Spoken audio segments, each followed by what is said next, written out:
आज हम होली के महत्व, पूजा विधि एवं कथा के बारे में चर्चा करेंगे। होली के त्योहार के दिन लोग पवित्र अग्नि में अपने अहंकार और बुराइयों को जलाकर राख कर देते हैं, क्योंकि होली के त्योहार पर भी अच्छाई की ही जीत हुई थी, जिसे लोग रंग खेलकर हर्षोल्लास के साथ मनाते हैं। होली का त्योहार रंगों का त्योहार कहलाता है। इस दिन लोग एक दूसरे को रंग लगाते हैं। होली पर रंग खेलने से एक दिन पहले होलिका दहन किया जाता है, जिसे छोटी होली के नाम से भी जाना जाता है। मथुरा में तो होली एक सप्ताह पहले से ही शुरू हो जाती है। यहाँ की होली देश भर में लोकप्रिय है। मथुरा की होली को देखने के लिए लोग देश से नहीं बल्कि विदेशों से भी आते हैं। इसके अलावा बरसाना में लठमार होली भी खेली जाती है, जो लोगों के बीच काफी लोकप्रिय भी है। होली पूजन से हर प्रकार के डर पर विजय प्राप्त होती है। इस पूजन से परिवार में सुख, शांति और समृद्धि प्राप्त होती है। माँ पुत्र को बुरी शक्तियों से बचाने और मंगल कामना के लिए यह पूजा करती है। व्रत को होलिका दहन के बाद खोला जाता है। व्रत खोलने पर ईश्वर का ध्यान कर सुख समृद्धि की कामना करें। तो आइए जानते हैं होली के महत्व के बारे में। होली का त्योहार फाल्गुन माह के शुक्ल पक्ष की चतुर्दशी के दिन मनाया जाता है। होली का त्योहार भी बुराई पर अच्छाई के प्रतीक के रूप में मनाया जाता है। इस दिन होलिका दहन किया जाता है और इसके अगले दिन रंग खेले जाते हैं, जिसे रंगवाली या धुलड़ी के नाम से भी जाना जाता है। लोग होलिका की अग्नि में अपने अहंकार, बुराइयों आदि को जलाकर राख कर देते हैं और रंग लगाकर एक दूसरे को होली की शुभकामनाएं देते हैं। होली का त्योहार बड़ी ही हर्ष के साथ मनाया जाता है। पौराणिक मान्यताओं के अनुसार इस दिन हिरण्यकश्यप की बहन होलिका, जिसे अग्नि से न जलने का वरदान प्राप्त था, वह भगवान विष्णु के परम भक्त प्रहलाद को लेकर अग्नि में बैठ गई थी, लेकिन प्रहलाद को कुछ भी न हुआ और स्वयं होलिका ही उस अग्नि में भस्म हो गई। होली का त्योहार सभी प्रकार के द्वेष को भुलाकर एक दूसरे को गले लगाकर रंग खेलने का होता है और लोग मिलकर गुजिया और मिठाई खाते हैं। रंगों का जीवन में अधिक महत्व होता है। यह सभी रंग जीवन के महत्वपूर्ण अंग को दर्शाते हैं, जो होली के त्योहार पर रंगों के द्वारा देखा जाता है। तो आइए जानते हैं क्या होता है होलाष्टक। हिंदू शास्त्रों के अनुसार होलिका दहन से 8 दिन पहले होलाष्टक मनाया जाता है, जिसमें कोई भी शुभ कार्य जैसे गृह प्रवेश, विवाह, मुंडन, सगाई, नया कोई भी शुभ और मांगलिक कार्य बिल्कुल भी नहीं किया जाता। शास्त्रों के अनुसार इस समय से होली का प्रारंभ हो जाता है, जिसमें कोई भी शुभ और मांगलिक कार्य करने का कोई भी लाभ प्राप्त नहीं होता है। इसके साथ ही यदि इस समय में कोई भी शुभ कार्य किए जाए तो उसका अशुभ फल ही प्राप्त होता है।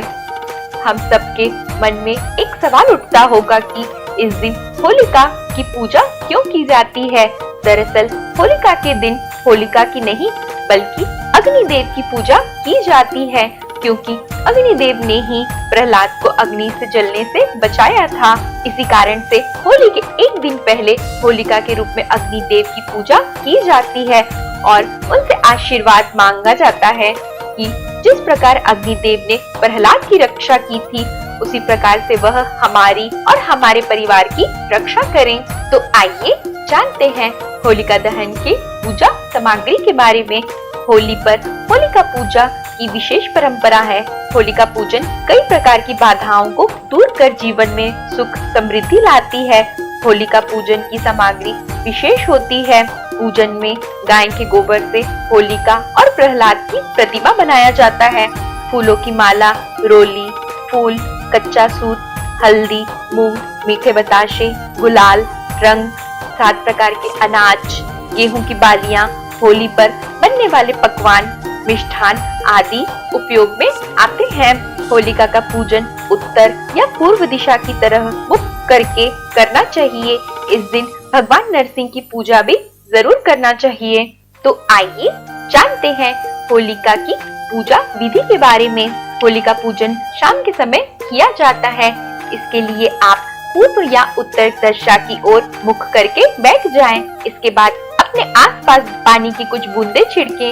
ऐसा करने से आपके पास की सभी नकारात्मक ऊर्जाएं समाप्त हो जाती है।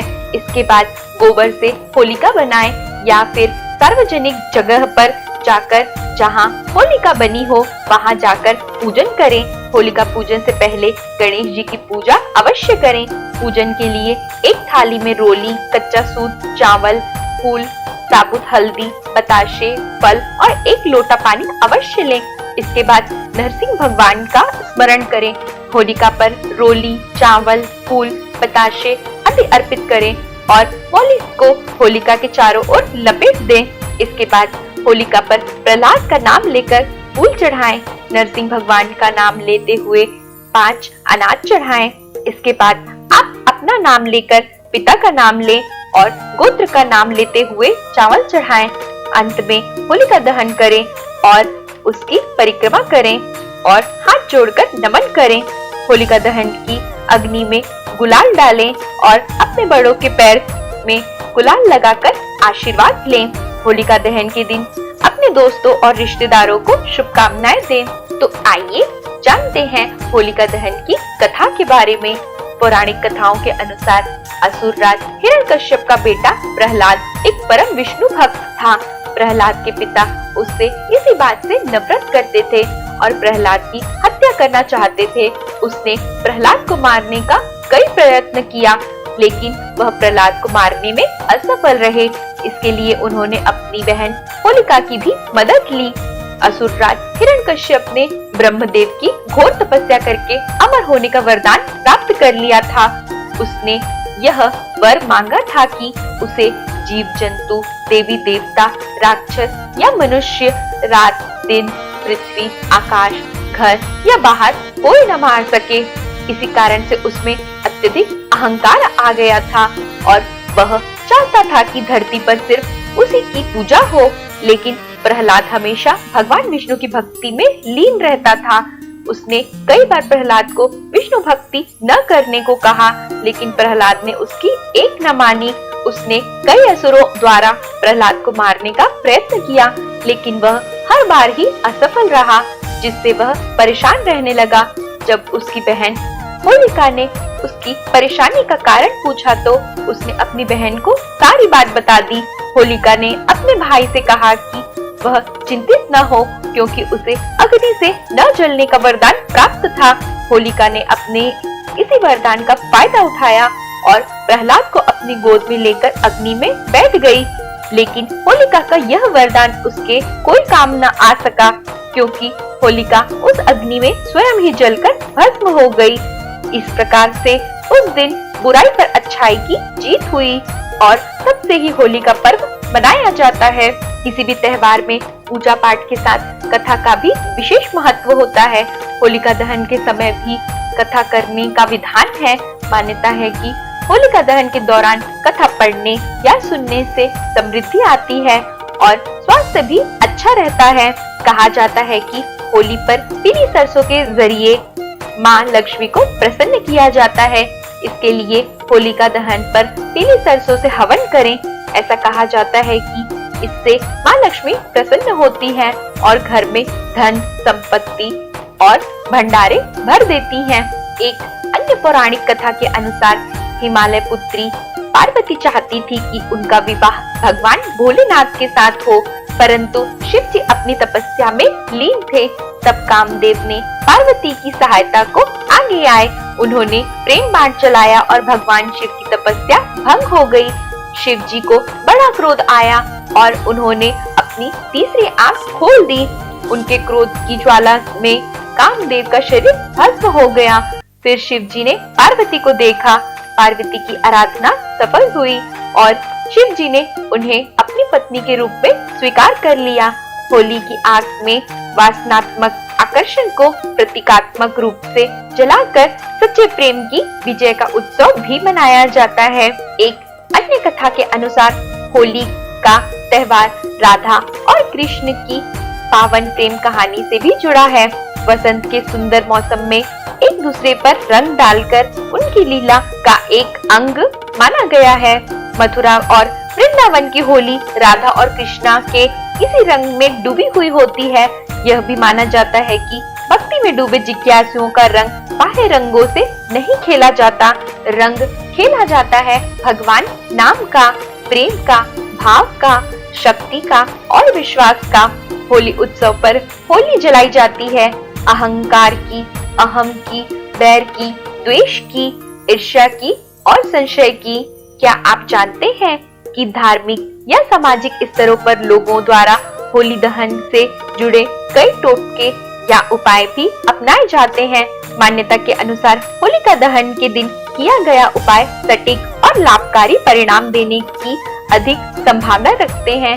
ऐसे में कोई भी आम व्यक्ति अपनी परेशानियों या मुश्किलों के अनुसार इन उपायों का उपयोग अनुकूल परिणाम प्राप्त करने के लिए कर सकता है। यदि आपके जीवन में भी कोई परेशानी या समस्या है तो आप भी अपनी समस्या के अनुसार इन उपायों को जरूर करें। होलिका दहन के बाद जलती अग्नि में नारियल दहन करने से नौकरी की बाधाएं दूर होती है। घर, दुकान और कार्य स्थल की नजर उतारकर उसे होलिका दहन करने से लाभ प्राप्त होता है। शरीर के उत्तन को होलिका में जलाने से नकारात्मक शक्तियां दूर हो जाती हैं। लगातार बीमारी से परेशान हैं तो होलिका दहन के बाद बची राख मरीज के सोने वाले स्थान पर छिड़कने से लाभ प्राप्त होता है। सफलता प्राप्ति के लिए होलिका दहन स्थल पर नारियल, पान तथा सुपारी भेंट करें। गृह कलेश से निजात पाने और सुख शांति के लिए होलिका की अग्नि में जौ आटा चढ़ाएं। भय और कर्ज से निजात पाने के लिए नरसिंह स्तोत्र का पाठ करना लाभदायक होता है। बुरी नजर से बचाव के लिए गाय के गोबर में जौ, अलसी और कुश मिलाकर छोटा उपला बना लें और इसे घर के मुख्य द्वार पर लटका दें। होलिका दहन के दूसरे दिन राख लेकर उसे लाल रुमाल में बांधकर पैसे के स्थान पर रख दे। इससे बेकार के खर्च रुक जाते हैं। दाम्पत्य जीवन में शांति के लिए होलिका की रात उत्तर दिशा में एक पट्टे पर सफेद कपड़ा बिछाकर उस पर मूंग, चने की दाल, चावल, गेहूं, मसूर, काले उड़द और तिल के ढेर पर नवग्रह स्थापित करें। इसके बाद केसर का तिलक कर घी के दीपक जलाकर पूजन करें। जल्द विवाह के लिए होली के दिन सुबह एक पान के पत्ते पर साबुत सुपारी और हल्दी की गांठें लेकर शिवलिंग पर चढ़ाएं और बिना पलटे घर आ जाएं और अगले दिन भी यही प्रयोग करें। तो आज हमने होलिका की पूजा विधि, कथा एवं उसके महत्व के बारे में चर्चा की। आशा है कि आपको हमारी सारी वीडियोस पसंद आ रही होंगी। आप कमेंट बॉक्स में अपनी राय अवश्य दें। इसी के साथ मैं अनामिका आप लोगों से विदा लेती हूँ। धन्यवाद।